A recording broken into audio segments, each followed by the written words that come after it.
Why'd you click on this video? I literally insulted you in the title. So you like being degraded, huh? Okay, that's a little weird, but okay. Hello, everybody, and welcome back to the Hippiearab Podcast. Today is going to be a rough day. It's a rough subject. Might as well be a rough in character as well. I got my trusty mug. This is my favorite mug. It says Pump and Grind, and it's carrying black coffee. Just how I like my... No, really, what did you think? Just how I like my what? Just how I like my cake. I like black cake. Gosh, you guys are weird. Okay, lazy bum, let's cut to the chase. Today I'm talking about a topic that I'm very passionate about. Something that I've wanted to talk about for a long, long time, but I just don't know why I feel like it's not my content, even though it is what I do in my daily life. And I feel like everyone should be doing it in their daily lives, which is exercising and taking care of your health. But apparently that's not so popular in this generation. We talk about self-care. We talk about wanting to be the best versions of ourselves, but we only talk about it from the point of skincare, from the standpoint of looking good, having a good shape to your body. We don't talk about the things that are beyond that are past that, deeper than that, things that stem inside. We only talk about the outside, whether we know it or not. And we discuss mental health a lot, but we romanticize it and we give really crap information about that stuff. And we think it's helping, but almost always it isn't. I'll be honest, almost always it isn't. Like journaling. Okay, but why? You're not even giving examples as to why journaling is good for you. It may not be for everyone, but we prescribe it to be for everyone. And it's if you're not journaling, you're not taking care of your mental health. Bro, my mental health is fire, and I have not journaled a single day in 3 years. I mean, that's a brag, but, it's all about what I'm going to be talking about today, exercise. And exercise is one of those things where it's not physical, it's mental. And I'll tell you why in just a second, but every single day I go to the gym. I like to go to the gym in the morning because it's summer break and I don't really have classes early in the morning, so I'm trying to take advantage. And I'm noticing how waking up is a mental struggle. Getting myself ready to go is a mental struggle. Showing up there and doing the work is a mental struggle. Only 1% of it is physical. Training to failure, that's physical, but it's mental at the same time. Probably 100% of it is mental, and then 1% is physical. Now you're probably saying, the math is not adding up. Exactly. We're not talking about something that is within the bounds of mathematics. Okay, we're talking about something bigger, something greater, something that Albert Einstein could only dream of. Now, this is really interesting. I wanted to bring up the idea that we all want to be at peace. If you ask anybody and everybody, what is your goal in life? What do you want to be? I guess some people would want to say, I'm happy, but I don't believe that. God, I'm just showing you my cynicism straight up. I don't believe that. I think everyone wants to be at peace because being happy, there's dopamine related to happiness, right? And your dopamine spikes when you're happy, right? Let's say, for example, you're happy, your dopamine spikes. Your dopamine levels have to crash at some point. Realistically speaking, they can't be exponentially spiking forever and ever. So I don't think our goal is to be happy. I think our goal is to be at peace. And the interesting thing about peace is you can't be at peace if you're not at peace in one of the three aspects to life, which is your spirituality, your mentality, and your physicality. And a lot of people think that mental health is everything, but then there's spiritual health, which I think is the top of the three. It's like a trinity where spirituality is the most important thing. It's the thing that gives you the will to live. I talk about this. It's the thing that makes you wake up in the morning and you have a purpose and you're ready to show up and you're happy to show up. You're doing there's an intrinsic motivation inside of you that's willing to show up every single day. And then mental health is your emotional health. It's dealing with people, dealing with yourself, understanding yourself, communication, all of those things. All of those things that are regarded as soft skills in day-to-day life. And then there's physicality. Now, when we talk about physicality, we talk about going to the gym, but I don't think we talk about it the right way. I think we talk about it more as let's go and just show up and then maybe everything will take care of itself. No, I think you have to have strategy in approaching the subject. I think you need to have a plan. You can't just go do a couple machines and call it a good day. You can't be like, this is it. Doing those machines randomly at like 2 kilos per machine is not gonna do bull crap. I'm sorry. Look, this is tough love. This is definitely, I'm more of a tough love kind of person. Like, I am putting this on my channel and I'm like making these videos as a form of tough love. I do get more serious than I do in my other content because there are some things that,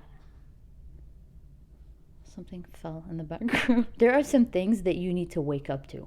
Like, it's like, I don't want you to go nilly-willy around it or anything because like you're wasting time. You're wasting time and not taking advantage of what you could be doing, you know? Well, I'll talk about that later within the episode. Right now, I just want to get the whole general point across is that you can't attain peace in life without attaining peace in the three, or at least to some degree in the three, and making an effort to achieve peace in all three aspects of your life. Now, more than anything, why I wanted to talk about this topic, other than it being really personal to me, is because I think my generation, Gen Z is so messed up in so many ways. I don't even want to like get into it, but I'll just get into it from this aspect. I'll get into it from the aspect of fitness. We put so much emphasis on looking a certain way that we completely disregard what it is to feel a certain way, to feel within yourself how you feel on the inside. You know, it's all about how you look. If you look slim, thick, you're winning in life. Bro, you could be feeling like trash on the inside, but you're slim, thick. There needs to be some connection between the two. Like, sure, you want to look good, but you need to feel good at the same time. You know, I always tried to achieve this goal of looking good when I think it was the thing that struck my downfall. Like, all I was thinking about, all that was on my mind is I wanted to be skinny. You know, and I'll talk about my journey later, but my entire goal was to be skinny. And I know that's still the trend within, you know, my generation. That's always been the trend, is to be skinny. You know, I don't care who's trying to push this idea that, no, we all want to be curvy, we all want to be like thick and everything. No, we literally, all of our goals, at least at some point in our lives, was to be skinny. But we're like, first of all, we're being delusional in the fact that that is our goal. We want to be skinny.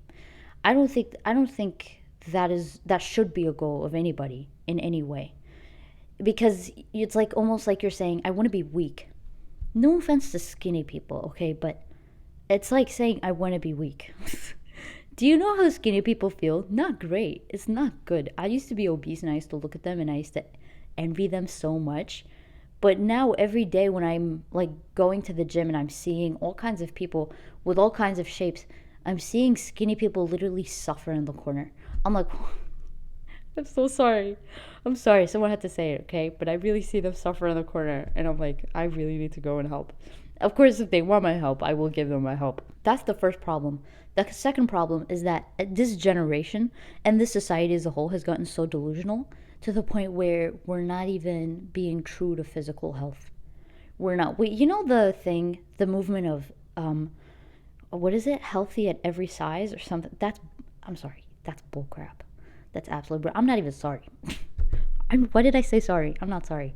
That is absolute bullcrap. I just don't believe in that whatsoever.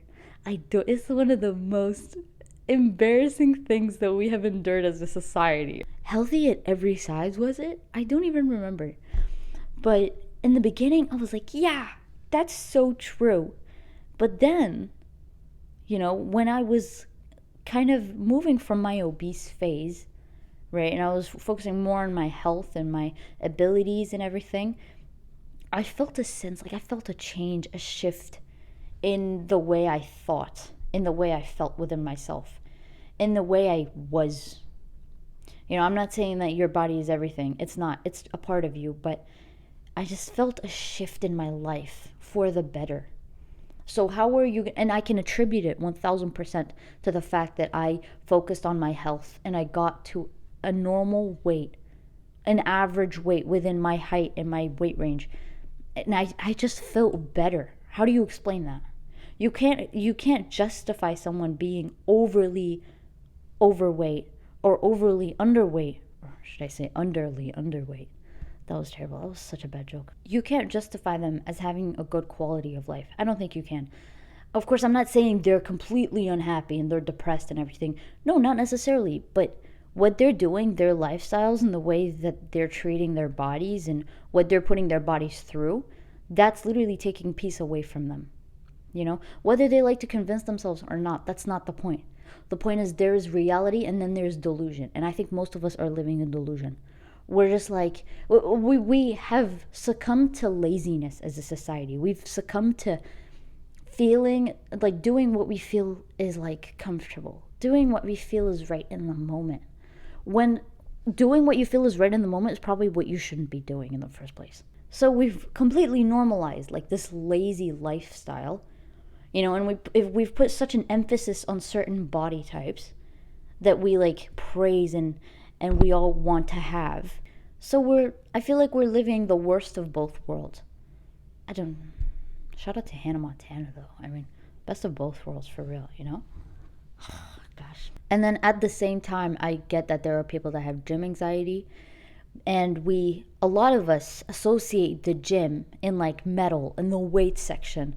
You know, the weightlifting section, we associated a lot with like huge men grunting, like, bro, I love those guys. Do you know how much those guys work to get those muscles? We judge them a lot. We're like, oh my God, you shouldn't be grunting. First of all, grunting has been proven to help breathing. Okay, second of all, it's just let them do what they gotta do, man. Okay, they lift some heavy weights. They lift some freaking heavy weights. Okay, I tried to deadlift something the other day, and I'm like, this is not even a fraction of what they lift. That's embarrassing for me. But that's not the point. The point is, we're associating this gym culture and the gym in general with just generally negative ideas, negative feelings, negative association. Like, we'll think that if a girl goes into the weightlifting section, she'll become a man.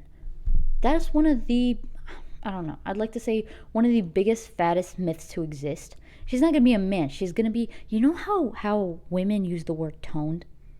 They use it to mean like they want to be like, how do I explain it? I don't even, when they say toned, they explain it in the most absurd way. Most of them, not all of them. Okay, but some of them think that toned is a real thing. When toned just means that you have less body fat and more muscle mass. That's literally what it means. And when you mention muscle to a woman now, she's like, ugh, I would never do that. I would never. Bro, let me tell you why you're going to do that. I'm going to explain it later, okay? But I'm just giving you an introduction as to how our society is functioning now. Most of the people I've met in my life, or almost all of them, I think, have struggled with body insecurities. I have not met like a single person that is completely, and I mean completely secure with the way that they look. You know, with the way that they're built, their physicality, everything about them. There's something that they're insecure about. And because us as a society and as a generation, we like convenient solutions. We like solutions that are quick, you know, instant gratification. We turn to not the gym. No, you mistaken. Not the gym. The cosmetic procedure and surgery. Cosmetic enhancement. That's the solution.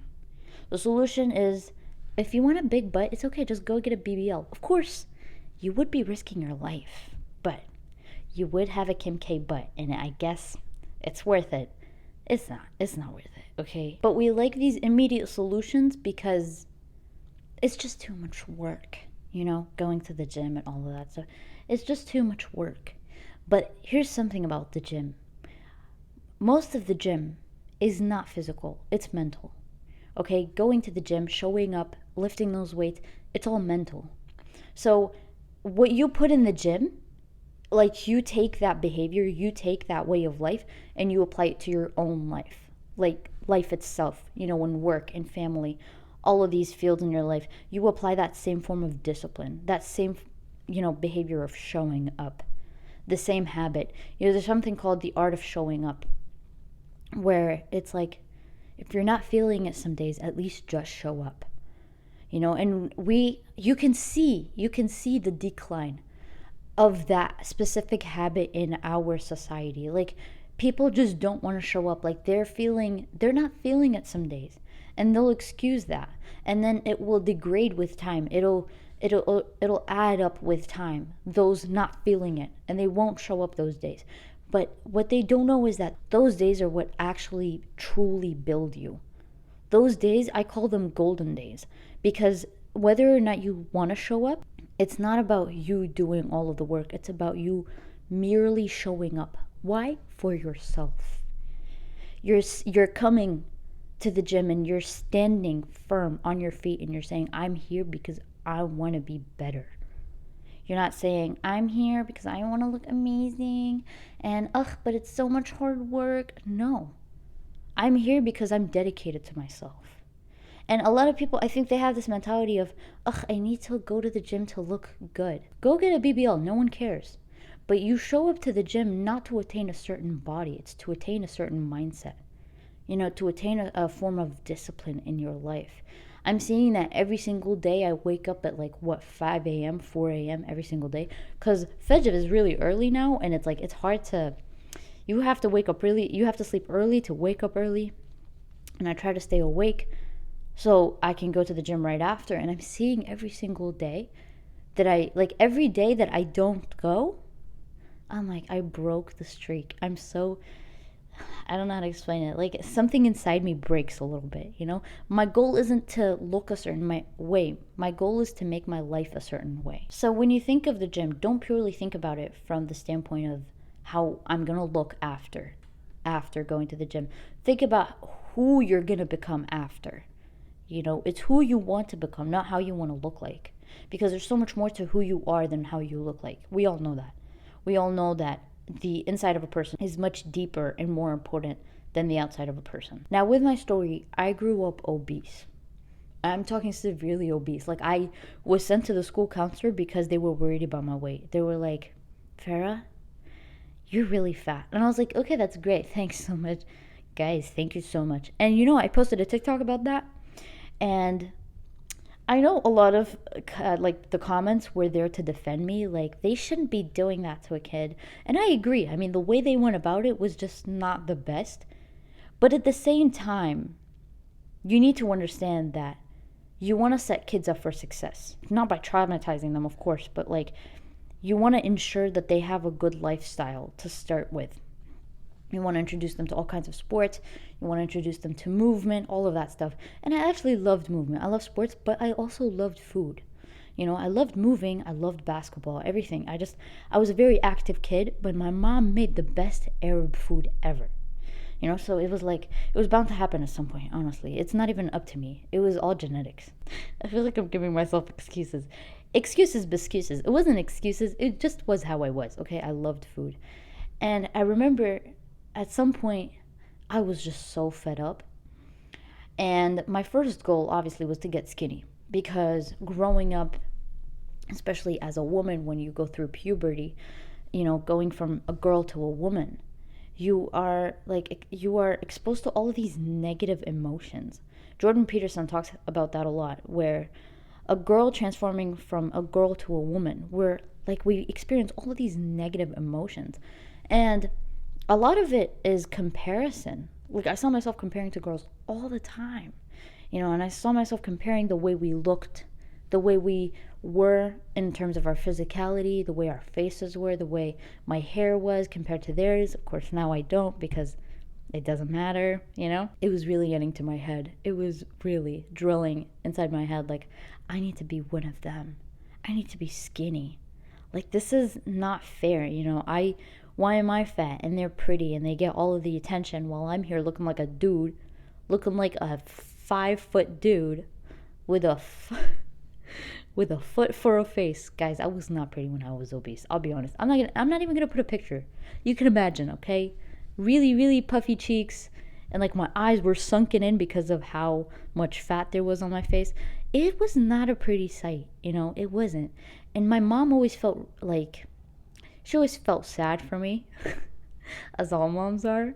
She was always like, Farah, just try. And I'd be like, Mom, I can't. You don't understand. It's so hard. It's so funny. I used to eat chips every day. I used to have, what was my favorite? Ruffles. I used to eat Ruffles. The cheesy kind, the cheese and the onion. The onion one was so good. But regardless, onions and garlic. Oh, Sorry, flashbacks. Regardless, I was feeling really crap about myself. And I remember that time in my life. Granted, I was young, but I remember feeling like ass. Okay, I remember feeling really bad. And so now every time I see a woman that's of that size or even heavier and telling everyone she's beautiful, like demanding everyone call her beautiful and demanding everyone call her healthy, I'm like, girl, why are you lying to yourself? What is the reason? Madame, what is the reason? Why are you kidding yourself and all of us? What are you trying to push? What agenda are you trying to force? You know? Like, we get it. Just say you're lazy and you don't want to work on yourself, but don't spew that. And or like, I get some people have like thyroid problems or something like that, but don't demand people normalize something like that. Obesity is not a funny thing. Obesity is literally life-threatening. And I don't know, like as a kid, when you're obese and you have to make peace with that, which by the way, I don't think can ever really happen, you're just saddened by the fact that you can't do what the other kids are doing. You know, I always felt left out from that standpoint, like I was just too fat to contribute in any way in terms of sports and stuff like that. So whenever I was in like people's teams and sports, like soccer, people would be like, oh, frick, dude, Farrah can't run that fast. What are we going to do with her? And I was like, thanks, guys. Thank you a lot. So I used comedy as a way to like make people like me. I'm not gonna lie, that kind of worked. That kind of, to an extent. Know that every person that's funny probably grew up fat or severely skinny. Like they grew up in a bad state. Case in point, the idea that I'm trying to get across is that my confidence was absolute trash. It was terrible. It was zero. Okay, it was almost at zero. And it was a shame because I had so many talents as a kid. Like, you know, I liked so many things. I had so many different hobbies. But it was this thing holding me back was the number I weighed. That was the thing that was holding me back. And while you may say, Farah, that's not all that you are. It isn't. But it was impacting my way of life. It was impacting literally my quality of life, even as a child. You know, a child is not stupid. A child knows that they're different. A child knows if there's something wrong.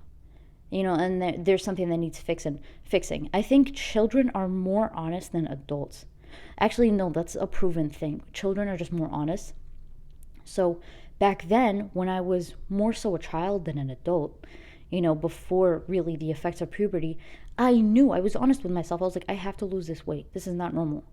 But like, I think as adults grow up with time, they start to become more delusional. Like they start blocking reality from sight and they're like, what I'm doing is fine. It's normal. I weigh 365 pounds, but it's okay because that's a pound for every day of the year. I don't know. It's just that's the vibe they give me, you know? They sense that it's normal, but that's because they're lying to themselves. There's no sense of honesty. Like the honesty is like stripped from childhood, you know? And they just have to deal with the consequences that they brought on to themselves throughout their lifespan. Excuse me. No, seriously, I'm burping a lot today. I don't know what's going on. Think of confidence as a cake, okay? We're gonna put this cake inside an oven. The gym is the oven. The gym is gonna make that confidence rise. Guys, I made that metaphor on the spot. I don't know what to say. I'm something of a poet myself. But here's where it gets a little nuanced, is that the gym for men and women, I think, is different. Because I firmly believe, right, because I'm a Muslim, right, there's no, like, being iffy on that or not. Men and women are different. Men and women are completely different. They're not the same. For men, I think that's when they really start to become men, is at the gym, you know, because of their higher levels of testosterone, they're just more prone to muscle gain and muscle building. So like, I think that the gym is a big culture and should be a big culture in the world of men, you know, transforming from a boy to a man, you know, through that time of their lives. So like from 14 to 17, I think that's when men need to be exposed to the gym and to that culture, because it's really important for them. It's important for their mental health. There's something about it that does absolute wonders for them that I don't think you can really make like a research study about it, because it's like that's where men really get the confidence. That's when men start to really become men. Whereas for women, it's a little bit different because we're not built the same. Our levels of testosterone are very, very low. I would know, okay? I would know. Not having testosterone is very hard, but it's fine. We have a lot more estrogen and progesterone, and we have to make peace with that, but that's fine. I made peace with that a year ago, and I'm still iffy on it, but it's fine. It's okay. There's this study that I saw recently, where it says that there are negative consequences of Arab culture on Arab women going to the gym. Was it going to the gym? Mostly women's fitness. It was women's fitness. There's kind of like a negative association. And I think that's because within Arab culture, I was raised and I was brought up in an Arab country for half of my childhood life, and I could see it. Women were shamed for being muscular. In our Arab society, like if a woman has too much muscle, she's a man all of a sudden. Little do they know that you literally have to take steroids to become like that, but they don't know that, which is fantastic. But I saw that growing up, but I'm pretty sure it's also present in a lot of other cultures. And being exposed to that, seeing the way that society treated women's fitness, it was like women have to be petite, women have to be small and skinny, and they need to fit through the bars of a prison. The interesting thing, and honestly the most obvious thing, is that within that same culture, the Arab culture, there's a positive association with Arab culture and Arab men's fitness. So like men are encouraged to go to the gym, men are encouraged to build their fitness and their strength and all of those things attached to fitness in general. Men are encouraged to take care of themselves physically, whereas women are shamed. They're not shamed, but they're always told to not take it too far, take it to a far extent. The first time I attempted my muscle journey, my weightlifting and bodybuilding journey, my parents sat me down firmly and they were like, "Father, just don't get to a crazy level. Okay?" And I'm like, "You guys, how do you think I'm going to get to that level?" And they're like, "By going to the weight section." I'm like, "Bro, Yani, wallahi, this is one of the dumbest myths known to man. The fact that if a woman goes to the weightlifting section, she's going to become a man all of a sudden. Which is, bro, I'm telling you from now, women, if you're watching this, that's dumb. Please don't listen to that. That's actually dumb. I noticed that when I went to the weightlifting section and I started lifting weights, I started going also into like you could call it a class of powerlifting where I would do the lifts, the squat, bench, and deadlift. And I'd just like experiment around with those lifts. I see myself becoming the woman I've always wanted to be. In terms of the way I thought, the way I looked, the way I just am, and the way I carried myself. Now when I go to the gym, there's like a certain level of respect that people have for me because of the way I look. And I'm not saying work out for that, but I'm saying like that's a side effect, that's an aftermath. Because the confidence that the gym gives you is surreal. It's unmatched. I don't know where else you could get it from. I attempted a deadlift PR the other day. PR is personal record. I attempted a deadlift personal record, I think yesterday. And the deadlift is one of my favorite lifts because you just like get to pick something off the ground. That's it. When my friends and I are trying to attempt for a PR, we're always like, it's easy. Just pick it off the ground. It's not that hard. We're trying to trick ourselves into thinking that it's easy. And my PR yesterday, I'm going to expose myself. My PR was 130 kilos. And I'm still a newbie. I've been training for 1 year, approximately 1 year. And just the feeling of picking up 130 kilos with my bare hands as a woman. Bro, it felt surreal. It was a feeling that was out of this world. I filmed it, but it was in an only women's gym, so I can't really show it. But the smile on my face right after the lift, the amount of gratitude that I had for myself and the work that I put in, and the work that Allah allowed me to put in, I just felt like, oh my God, like who am I? It's such an empowering feeling. And when we talk about women empowerment all the time, sorry to bring this up, but the word empowering just triggered something inside of me. We talk about women empowerment. I'm going to be honest with you. I think about women naked. We always say women empowerment, and it's like a sign held up by a woman that's like literally half naked. So we associate empowerment with like less clothing, which I think is so funny. But I'm not going to talk about that right now. I'm going to talk about that in another episode if I do. But I have so many thoughts and opinions on that. It's so funny. But real empowerment, I'm talking real, true empowerment, is when you put a lot of freaking hard work into something and then you see the results of that. You see the work that has yielded as a result of all the effort and tears that you put into that. That lift that I attempted yesterday, the 130 kilograms, just holding it up, just like picking it up, and when you pick it up, you kind of pause at the top because you kind of want to just really feel it from all angles, the fact that you're holding that much weight. I legit got emotional. I got emotional because I was like, I can see my work pay off. It's like seeing, how ambition and drive and discipline, all of these things are really abstract things. You can't see it. You can see someone waking up, but you can't really see it, right? Ambition and drive and all of that. They're not tangible things.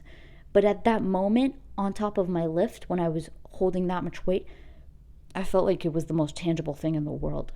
I felt like the ambition and the drive that I had was the most tangible thing I could ever feel.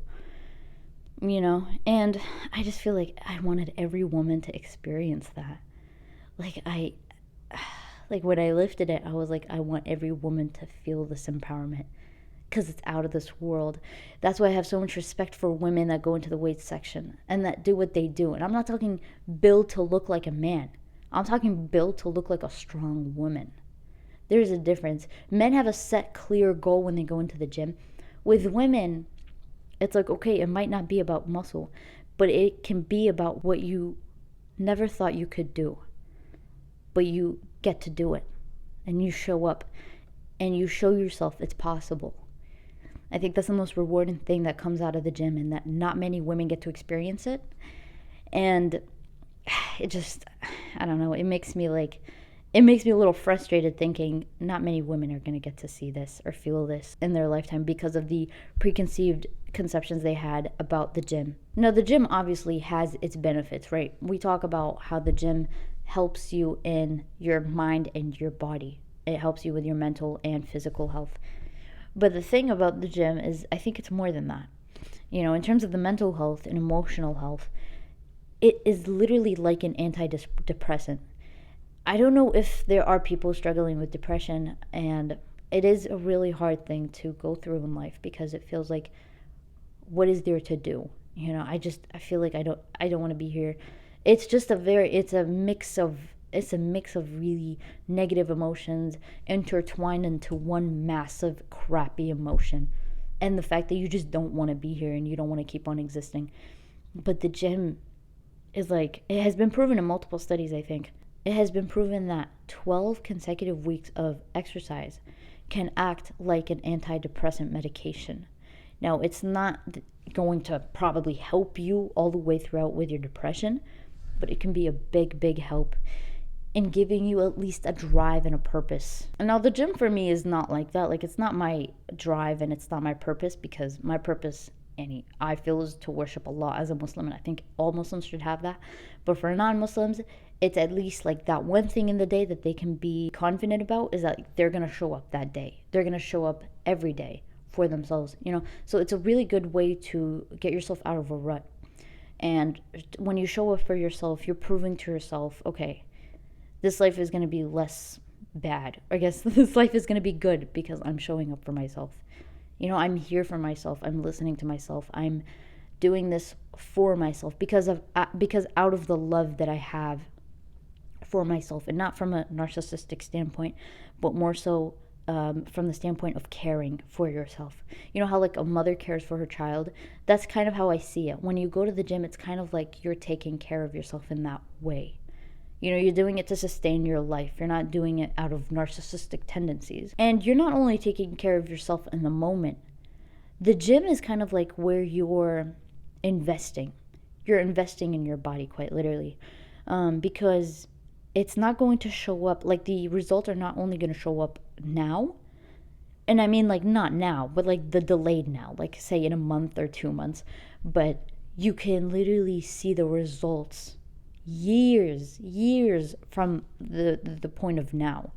There are studies that show that exercise helps with memory. It says here that regular physical activity can reduce your risk of cognitive decline, including dementia. That's crazy. You have no idea how many effects that exercise have on the brain. It's like, yes, you're working your muscles, but the brain, I guess I'd like to say it's the biggest muscle, right? But I think it's mostly composed of fat. So I don't know, it's just like illogical to say that. Brain is made up of fat. Yeah, see, it's 60% fat. Oh, and the remaining 40% is a combination of water, protein, carbohydrates, and salts. Salts. So that's why some people are a little salty. They have more salt in their brain. Come on, that was funny. Do the research on your own, okay? I'm not a research genius, but look at the effects that exercise have on the brain, especially like delayed results.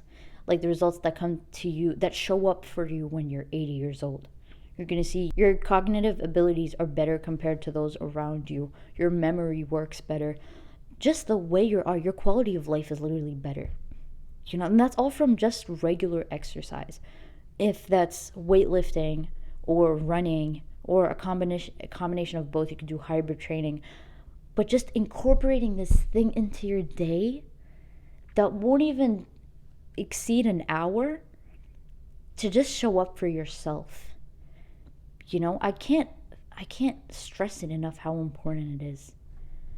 So that's why I called you a lazy bum in the title. I'm sorry for calling you a lazy bum, okay? But it's really just because I'm very passionate about this. Like, if you already go to the gym, good for you. That's awesome. I'm really freaking happy for you. But you need to understand that it's not just, you're not going there just for looks. If you are, I guess, like, whatever, good for you. That was so passive aggressive. I'm saying this only because if your only motivation is looks and you get disappointed, you might not keep going. And I want you to keep going. So I need you to understand that exercise and lifting in general is a lot more than just looks. That was mostly the point that I wanted to drive home. In addition to all of these things about confidence, and I just can't imagine my life without the gym. I can't. And it doesn't even have to be at the gym. It could be at home, but to show up for yourself. I can't stress how important that is, especially in today's world. And for those needing more motivation, it's enough to know that the Prophet ﷺ encouraged this way of life, encouraged the life where one is strong, both mentally and physically. And obviously spirituality, but that's like a different topic. Like spirituality, like it's number one, right? But mentally and physically, we need to take care of these things. The Prophet ﷺ himself said, the strong believer is better and more beloved to Allah than the weak believer. While there is good in both. Obviously, there is good in both. You can't judge it solely based off of physicality and mentality. But that the physically stronger and more adept individual is capable of doing more. Because physicality kind of seeps into the mentality. If you have a really good physicality, you have a really good physique and shape, and you just feel good all overall in terms of your health, that is definitely more than 100% going to seep into your mentality, your mental health, your way of thinking, your form of discipline in life, your way of life in general. They're like interconnected. You can't break them. They're like a chain that does not come off. You know what I mean? So that's why instinctively when we see someone that is built good, is built very, very well in their shape, their physique is really, really on point, we immediately associate that with discipline. These two come hand in hand. Like, you can't have one without the other. Because imagine the Muslims, okay, for example, when they were trying to go and conquer Persia and Rome, when they were trying to conquer all of these empires. Do you think they went there fat? Do you think they went there like, let's do it, guys? Freaking, they went there with a purpose. They went there with drive. They went there with their physicality intact, their mentality intact. And all in all, they went there with spirituality of gold. They went there with absolute trust in their heart that they can do it. And not only can they do it, but if they have to die to get it done, they will still go for it. And they still went for it. Imagine that drive. They could not have done that without the physical aspect of it. The endurance, the strength, the mentality. That's something that without it, I don't think they could have done half of what they did. Now, as Muslims, we believe that our bodies are not our own. Our bodies belong to Allah, and to Allah they shall return. So if you're Muslim and you're watching this, your goal should be to return your body to Allah in the best state possible. That's obviously not your only goal, but it's one of the goals. It's one of the minor goals. You want to give your body back to Allah. Say, Allah, this is yours, and I did everything that I could with it. I used it to its full potential, and I'm just grateful for the fact that you even gave it to me. Some people have bodies that are deformed in some way or another, that have deformities, that something doesn't work, something is broken. You don't understand the blessing until you see someone that doesn't have that blessing. Having all of these parts of your body that work and function well, and then you not using it and letting it go, and letting it just deteriorate with time because you were lazy to move it, that's shameful. That's actually shame. That's something to be shameful about. Now you're probably thinking, Falah, are you shaming us? Yeah, I am shaming you 100%, 1000%. You don't understand the gift that you have if your body is working 100%. Of course, not 100%, right? But it's working well. You can go run right now. You can stand up. You can jump. Your body can function in so many ways to get so many things done. Wallah, that's one of the biggest blessings. And if you're foregoing that, you're letting that sit around, it's not a good way to live. It isn't. And it not only am I saying it's not a good way to live, it'll bite you in the ass later. It will. If you're not using it well right now and you're not taking care of it, it will bite you in the ass later. I don't even need to say this. Just know that if you're not taking advantage of it, I don't have to say it. It's going to show you the fact that you didn't take advantage of it. That's it. That's all I had. Really, that's it. All I wanted to do was just come on here and shame you guys into moving respectfully. I did this out of love. Okay, this is very, very, very tough love. But because people my age, people in their 20s, all of that, don't let your life go to waste. You have so much potential. And I think about that all the time. I mention that all the time, but because it's true. I wouldn't be saying it if I didn't think it was true. This generation is kind of going downhill, because I feel like there's a group of people that are not for that. Remember, if you want to listen to this in audio form, I have my Spotify, my Apple Podcast, and Google Podcast. Again, blast me in your car. I say that all the time, but because it's true. Have an amazing day. Go exercise. And I will see you in the next one. Bye-bye.